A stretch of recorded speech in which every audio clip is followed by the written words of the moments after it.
So మా party అధికారంలోకి వస్తే మేము ఈ విధంగా ప్రజలకు సేవ చేసేవాళ్ళం, గతంలో మేము ఈ విధంగా ప్రజలకు సేవ చేసామని.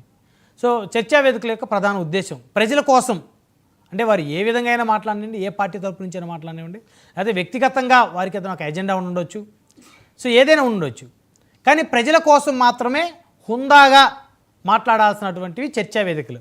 కానీ ఇప్పుడు అవన్నీ కూడా పూర్తిగా దానికి భిన్నంగా మారిపోయినాయి, విరుద్ధంగా మారిపోయినాయి. వాటికి ఎవరికి నచ్చినట్టు ఎవరు మాట్లాడుతూ ఉన్నారు. చర్చా వేదికల్లో రాజకీయ పార్టీల ప్రతినిధులు వచ్చిన వాళ్ళు వారి సబ్జెక్టు కాకుండా బూతులు మాట్లాడడానికి ఎక్కువ ప్రిఫరెన్స్ ఇస్తున్నారు. అంటే ఎవరు ఎక్కువ తిడితే వారంతా హీరోలుగా పబ్లిక్ వారి పార్టీ వారిని ఆ విధంగా పరిగణిస్తుందేమో అనేటువంటి ఒక ఉద్దేశం బాగా పెరిగిపోయింది.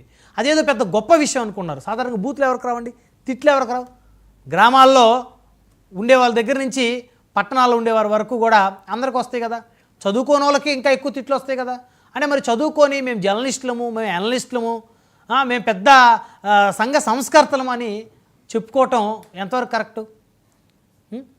మీరు ఈ విధంగా బూతులు మాట్లాడటానికి జర్నలిజం చదవాలా, ఎనలిస్టులుగా మారాలా, సంఘ సంస్కర్తలు అని చెప్పేసి మీరు చెప్పుకోవాలా? ఎంతవరకు కరెక్ట్ అది? సో ఈరోజు సీనియర్ జర్నలిస్టు కొమ్మినేని శ్రీనివాసరావు గారి అరెస్ట్ దీనికి ఒక ఉదాహరణ. దాదాపు 45 ఏళ్ల జర్నలిజం అయింది. అనే ఆషామాషి వ్యక్తి కాదు. అన్ని ప్రధానమైనటువంటి ఛానల్లో పనిచేశారు, వివిధ రంగాల్లో పనిచేశారు. ప్రింట్ మీడియా, ఎలక్ట్రానిక్ మీడియాలో వివిధ రంగాల్లో పనిచేశారు ఆయన. ప్రస్తుతం సాక్షిలో ఉన్నారు ఆయన. సరే, చర్చా వేదికలు నిర్వహిస్తుంటారు, హుందాగా కదా నిర్వహించాల్సింది. సో మీ చర్చా వేదికల్లోకి వచ్చేటువంటి ఎవరైతే గెస్టులు వస్తారో వారి అభిప్రాయం చెప్తారు. వారి అభిప్రాయం చెప్పేటప్పుడు వారి అభిప్రాయం ప్రజల మనోభావాలకి విరుద్ధంగా కనుకుంటే ఖచ్చితంగా మనం వాటిని ఖండించాలి. ఖండించకపోతే అది ఖచ్చితంగా మోడరేటర్ యొక్క వైఫల్యం.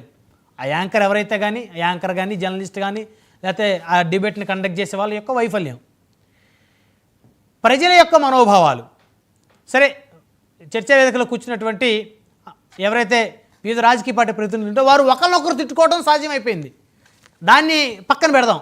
సో అది కూడా చేయకూడదు. సరే, వారు ఒకరికొకరు తిట్టుకున్నా అది దాన్ని ఒక యాంగిల్లో చూడాలి.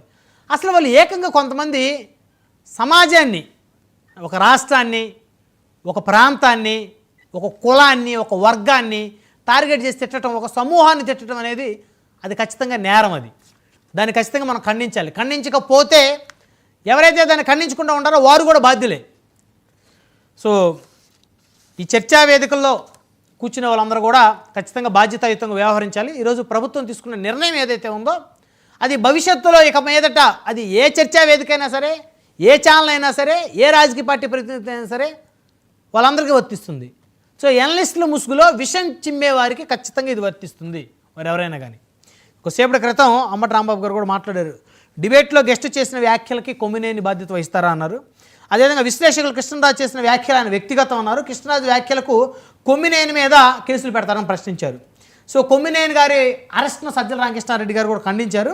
ఈయన వైఎస్ఆర్ కాంగ్రెస్ పార్టీ గతంలో పార్టీ అధికారంలో ఉన్నప్పుడు అన్నీ తానే వ్యవహరించారు. జగన్మోహన్ రెడ్డి గారి తర్వాత జగన్మోహన్ రెడ్డి గారికి ఆ ప్రభుత్వాన్ని ప్రత్యేక సలహాదారుడు.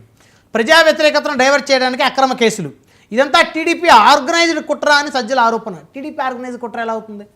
అహంకారంగా మాట్లాడి రాజధాని, మన రాజధాని అండి, మనకి అసలే రాజధాని లేక మనం రోడ్డును పడ్డాం.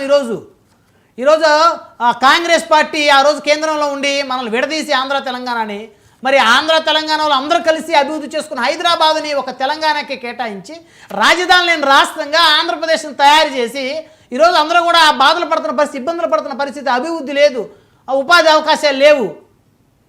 సో ఏదీ లేదు మనకి. సరే, ఎవరో ఏదో ఒకటి చేస్తున్నారు. అమరావతి రాజధాని అన్నారు, డెవలప్ చేస్తున్నారు.